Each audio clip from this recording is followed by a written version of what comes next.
Well, happy feast, everyone. Happy feast. All right. And happy Family Day. That's following Jason. That's kind of hard. He brings a lot of emotion and a lot of energy. So I'm going to try my best to bring a little bit of that today for you as well.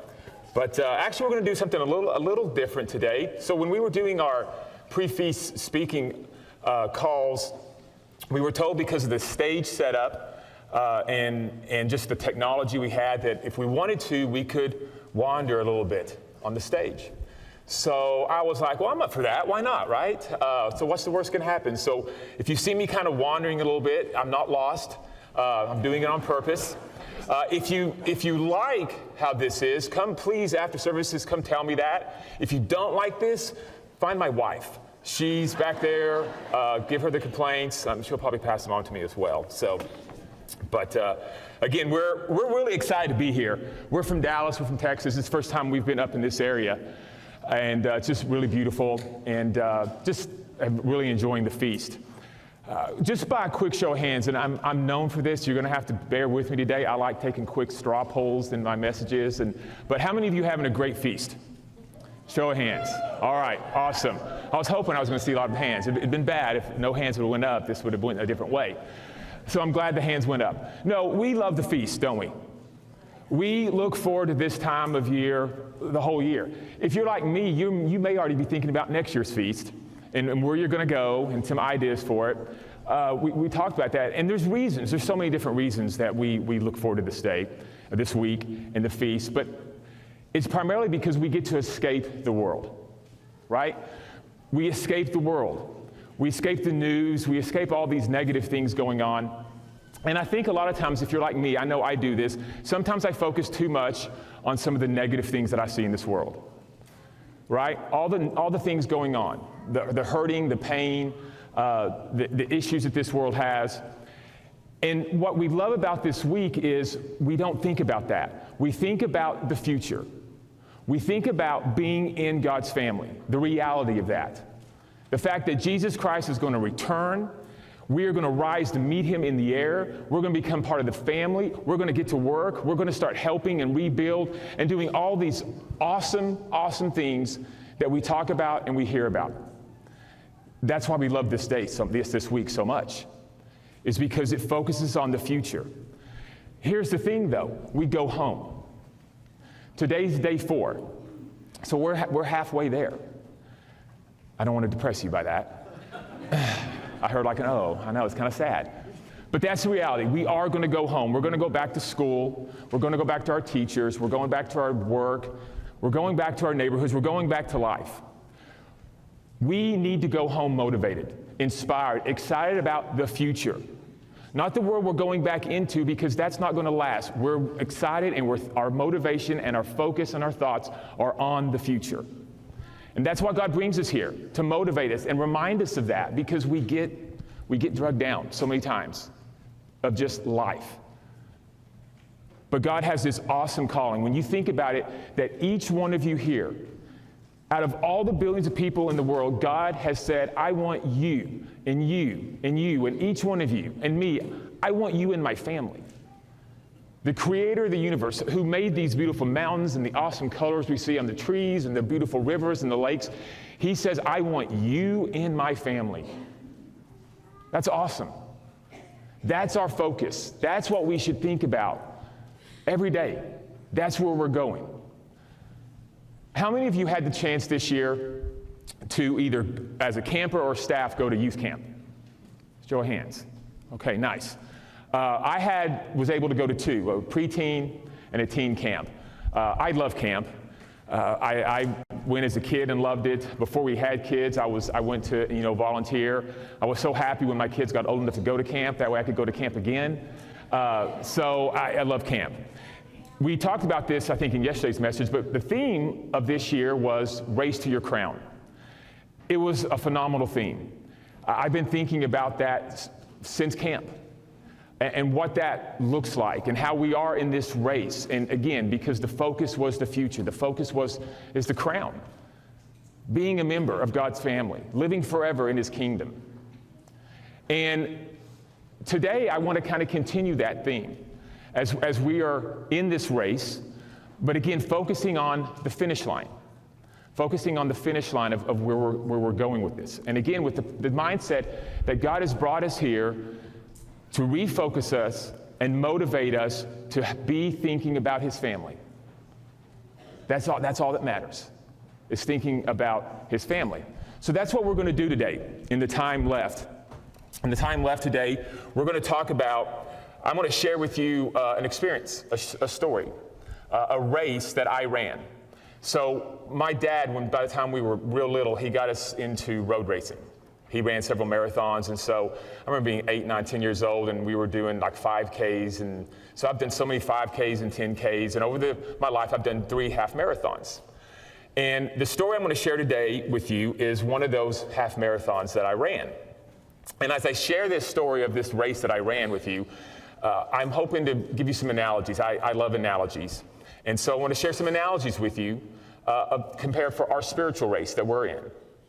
So that's what we're going to do today in the time that I have and in the message. And if you like titles for the message, it is Finish the Race.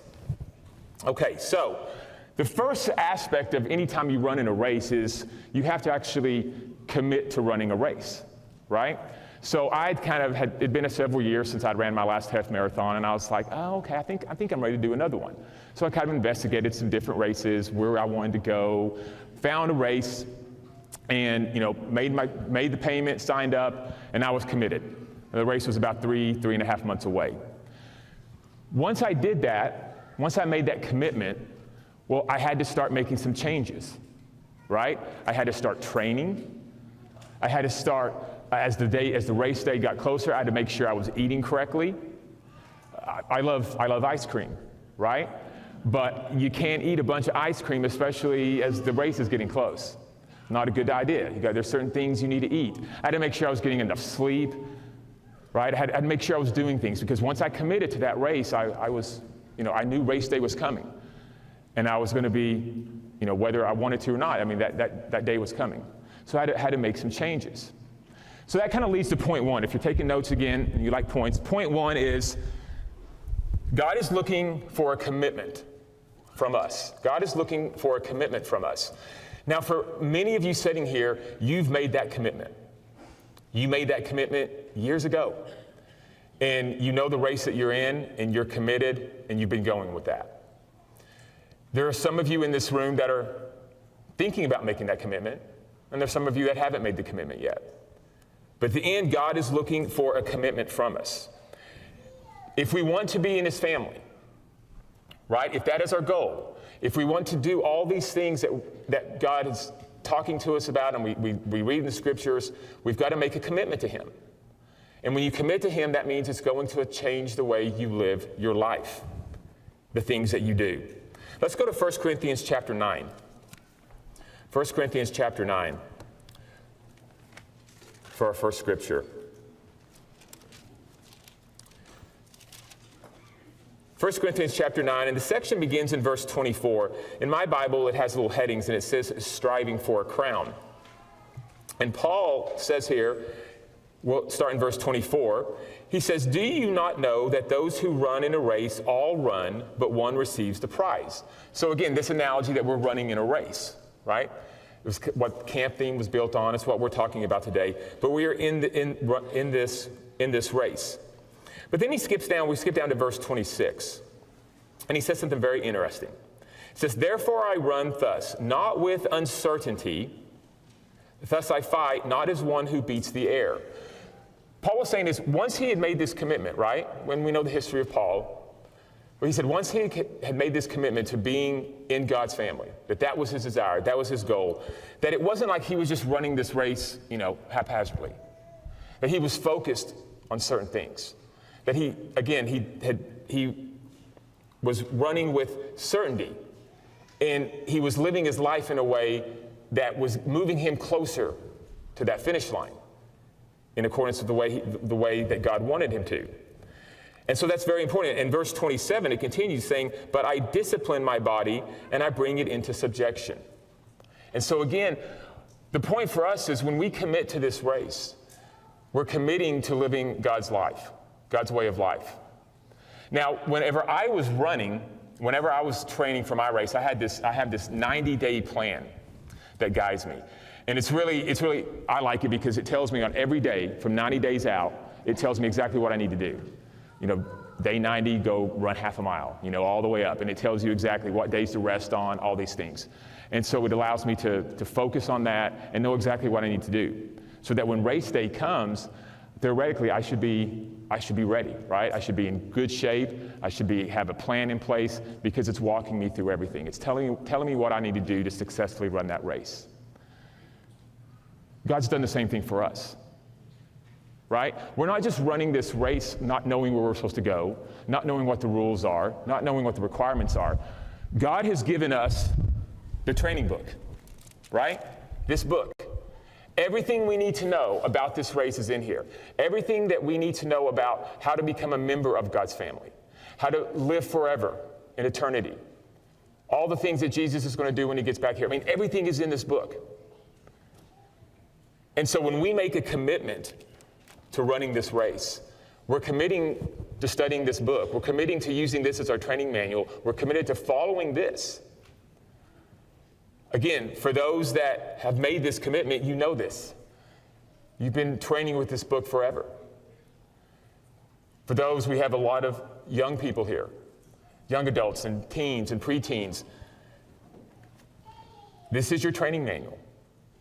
This has the answers to everything going on in your life. This has the answers in the path to get to the end. Use this book. Use this book.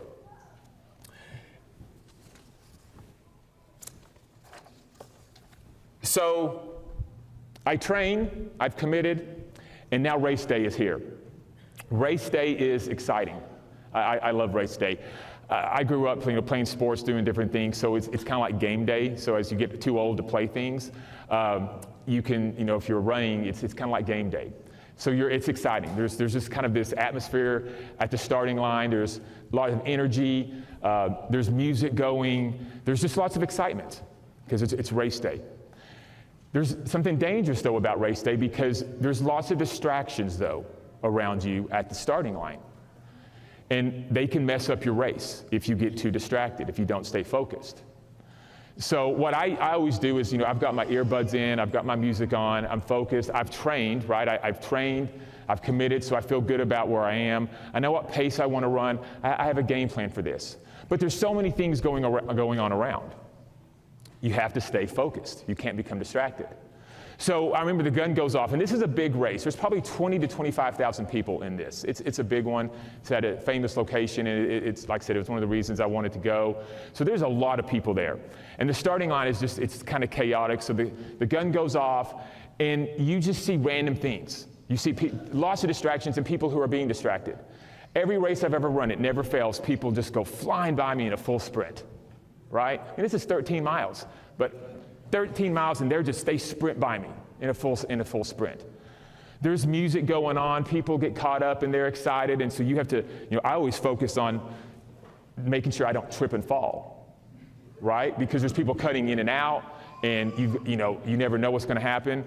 There was one race, I can't remember if it was this one, but there's literally somebody in a banana suit that ran by me. Now that's distracting.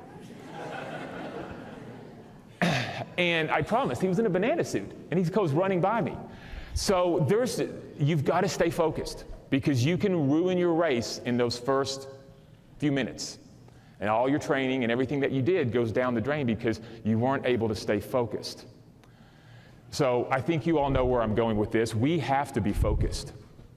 We have to be focused. We can't become distracted. Let's go to Luke 10. Luke 10. And we're going to see a story here that I have always found to be really interesting, and I think it's a really good reminder for us not to become distracted and how easily we can become distracted even if we think we're doing right and the issue that can come. So in Luke 10, the story begins in verse 38. So we'll just start there, Luke 10 and verse 38. It says, "Now it happened as they went that he entered a certain village. And a certain woman named Martha welcomed him into her house. And she had a sister called Mary, who also sat at Jesus' feet and heard his word. So this is Mary, Martha. They had a brother named Lazarus. Very, very famous biblical family here. So Jesus and the disciples, and I'm sure a lot of invited guests, they're all in the home, right? Martha's throwing this big party. We heard about that in Jason's TED Talk, right? So maybe, in the kingdom, I imagine they can have some good conversations about how to throw a party and different things like that. But she was throwing this party. She was the hostess. But her sister was listening to Jesus. Look at the following verses, though. Verse 40. But Martha was distracted with much serving. And she approached Jesus and said, Lord, do you not care that my sister has left me to serve alone? Therefore, tell her to help me. I feel for Martha. Like this to me is a perfectly good question to ask.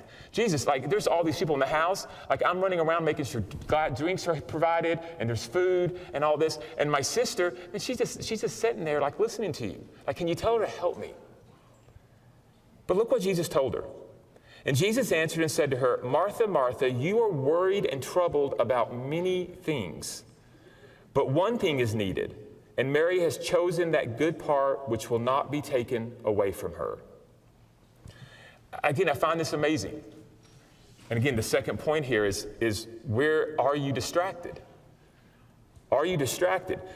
Martha says, Jesus said, you're distracted. She wasn't doing anything bad. She was just trying to be a good hostess. But Jesus said, there's something more important going on now. I'm here. I'm the Messiah, you know that. I'm here in your home, I'm teaching, I'm speaking. That's more important than the meal right now. That's more important than making sure everybody has, a full glass. What is your focus on? And that has to be our focus, right? Are we focused on the kingdom? Are we focused on God's family? That has to be our focus. Everything else is a distraction. Now, I'm saying this, I'm speaking to myself on this because life is full of distractions. Again, we get distracted with our jobs and our schoolwork, our events that are going on in life.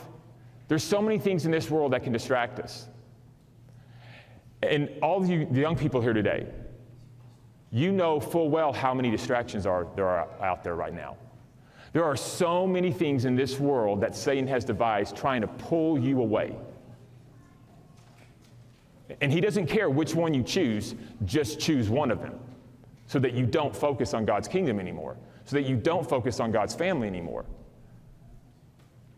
There are things that you are dealing with that I never even dreamed of when I was your age. They're distractions, though. They're not real. There's nothing good in them. It's a lie. The only thing that matters is God's family, is the kingdom. That's the only thing that matters. And that's whether you're 5 years old or 85 years old. That must be our mentality. I always think about on the race, it never fails. Miles go by, and I start seeing those people that ran by me early on, and I'm catching up to them. And some of them are walking. I caught up to banana guy pretty quick. He didn't last very long. But I don't think he was serious about it. He was the banana guy, right? So it wouldn't matter. But I always, as I'm passing these people, I kind of feel bad because they trained, they wanted to finish, but they got distracted at the beginning. They got distracted somewhere. I don't know if they ever finished. I mean, if you're walking at mile 4 or 5 and you still got 8 miles to go, I mean, did they even finish? I don't know. But they got distracted. They got off the game plan. They let something take their focus that they shouldn't have, and they probably didn't finish the race. We can't let that happen to us. We can't. And again, that's Satan's all objectives, right? He doesn't care which distraction we pick up on, just pick up on one of them, and he wins. Don't allow it to happen. Stay focused. Don't become distracted.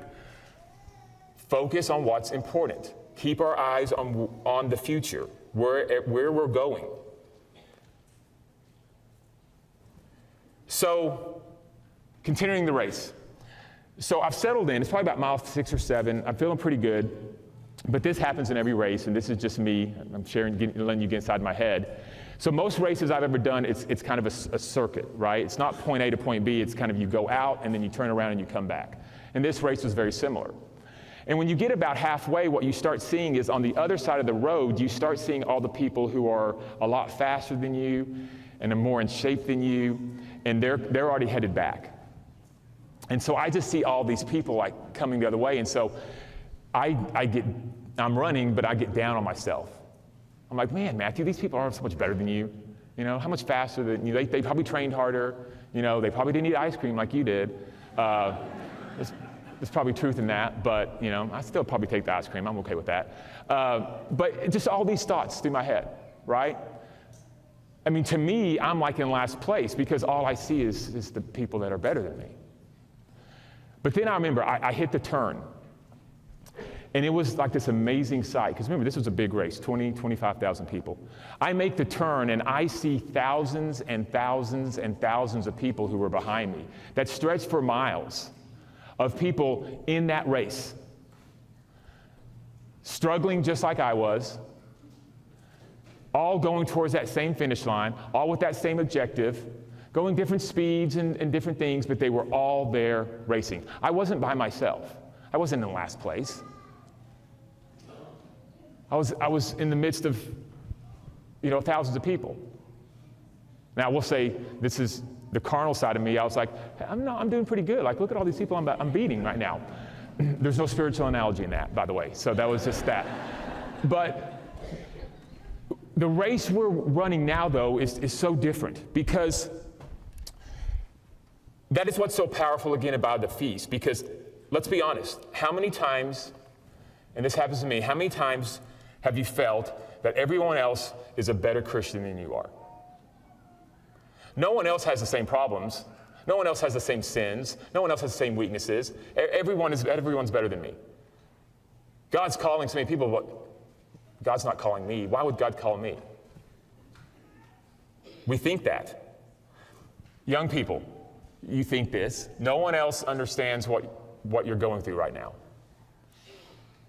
I remember being, you know, a teenager thinking, man, you know, no one understands what I'm going through. We think that. We think we're all by ourselves in this. We're all by ourselves in this.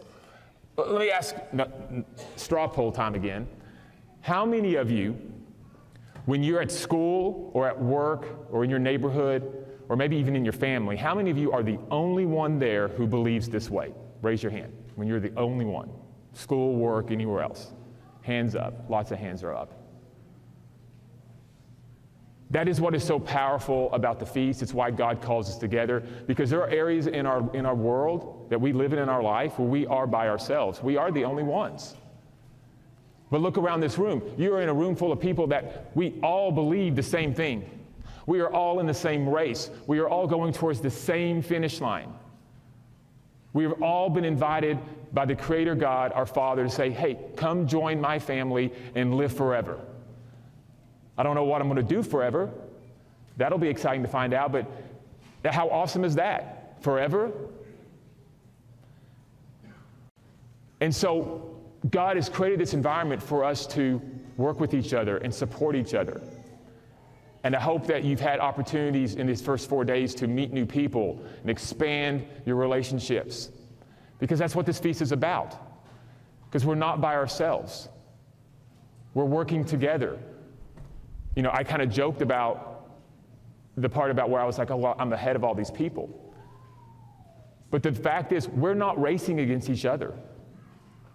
We're all in the same race, and our job is to drag each other across that finish line if we have to. No one gets left behind. There's not just one crown for whoever finishes first. We're all going for our own individual prize. And our job is to help each other and support each other in that. Turn with me to John 13. John 13. And this is probably one of my favorite scriptures, favorite verses in the Bible. John 13, and we'll start in verse 34. This is Jesus Christ's words the night that he was arrested, right before he was arrested and crucified. John 13, beginning in verse 34.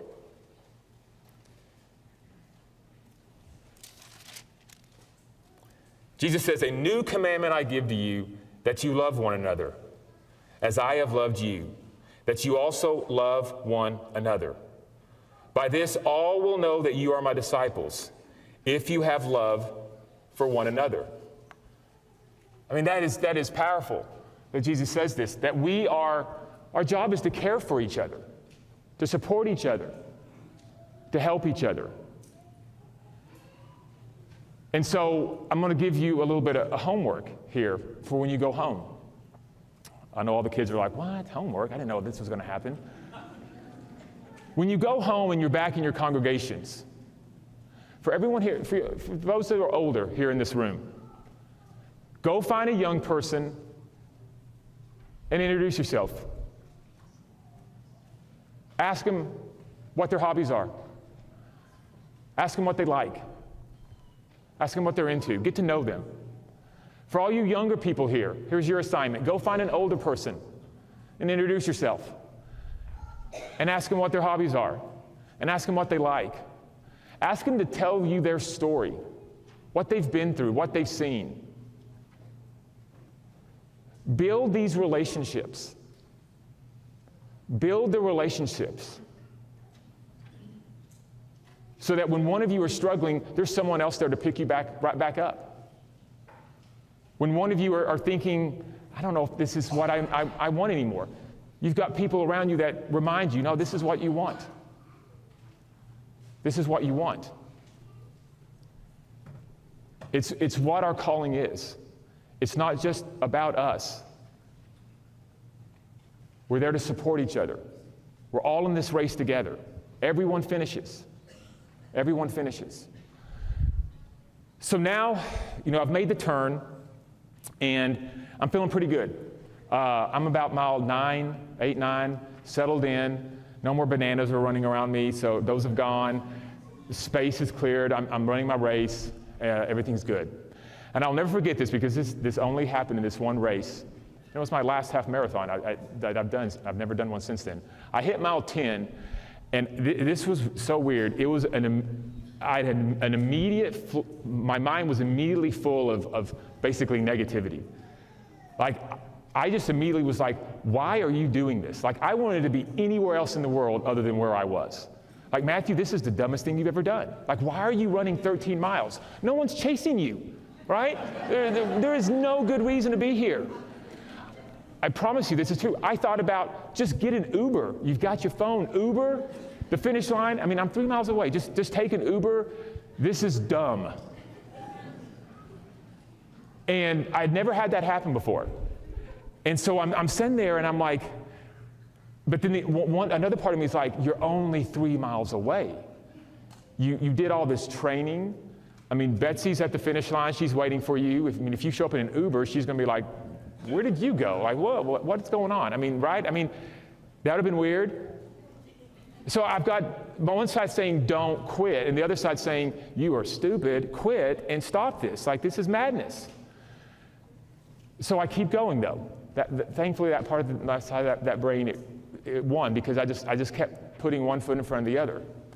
But the last 3 miles, literally, I mean, it was this fight going on of like, quit, no, keep going. Quit, no, keep going. We have these times in our walk with Christ, in our spiritual walk, where there are times when things get really hard. You'll be going along really smoothly, and you think everything's going good. Man, everything's good. This is easy. And then something out of nowhere just comes and knocks you down. A massive trial, a health issue, a relationship issue, a job issue, school issue. I mean, fill in the blanks. And it just knocks you down. And you just like, I want to quit. Like, this is too hard. right? Because this race that God's put us in, it's hard, right? It is. It's not the easy one. It's not the easy race. It's hard. And so things happen, and it's like, I just want to quit. Every one of you here in this room know people that have quit. And how sad is that?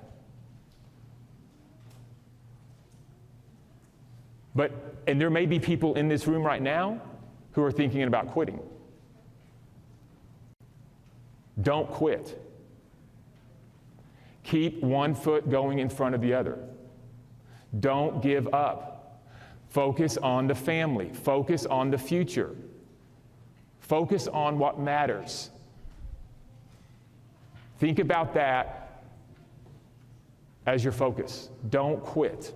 No matter what, don't quit. Let's go to Romans. Romans chapter 8 is our final verse. Romans chapter 8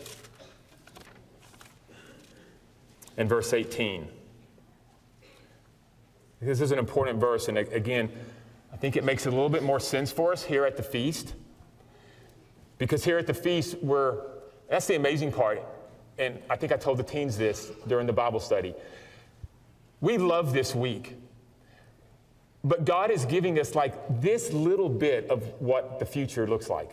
It's just this little bitty crumb of taste that God gives us once a year of what is waiting for us.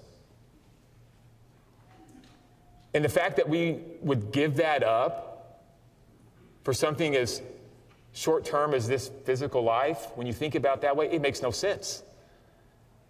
We love this week, and it's nothing compared to what is waiting for us. Paul understood that in Romans 8 and verse 18.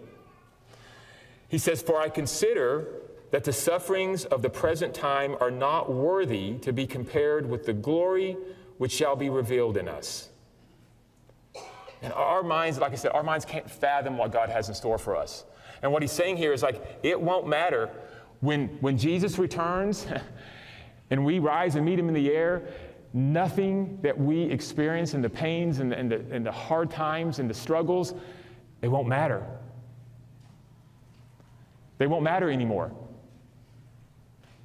When I crossed that finish line, and the person stood there and put this around me, my cool medal, everything that previous 13 miles, it didn't matter anymore. Like I wasn't tired anymore. Those thoughts went away. The training that I did, the bowls of ice cream I gave up, right? It didn't matter. I had crossed the finish line. I had my medal. That's what I came for. Nothing else mattered anymore. This is what we're here for. This is what we're here for. We're going to get our medal. We're going to cross that finish line. And nothing in this life is going to matter anymore because we have forever. And all these awesome things that we hear about, helping Jesus turn around this world and deserts and planting flowers and kids running around. You're going to play with lions and tigers and bears and, all these things. It's real. It's real. It's not a fantasy. It's not pretend. It's real. It's going to happen. And we have a front row seat for it. God says, just keep going, finish the race. Finish the race. That's all we have to do. There's nothing more important in this life than becoming a child of God. That's the reality. There is nothing else. That is what we are here for, to become a child of God, to become a member of his family. There are counterfeits out there. Satan has lies and deceptions and distractions everywhere, but they're not real. They're fake. There's only one thing that matters, and God's kingdom is it. And there's nothing in this world that's worth quitting this race over. There's nothing. No matter what your friends tell you, no matter what your teachers tell you, no matter what's on TikTok or Instagram or your boss or anything else, there is nothing in this world worth quitting this race over and missing out on your medal. Brethren, I pray that we all go home excited about this, pumped up, motivated, inspired, renewed in our desire and our commitment to finish our race, to cross that finish line and receive our crown.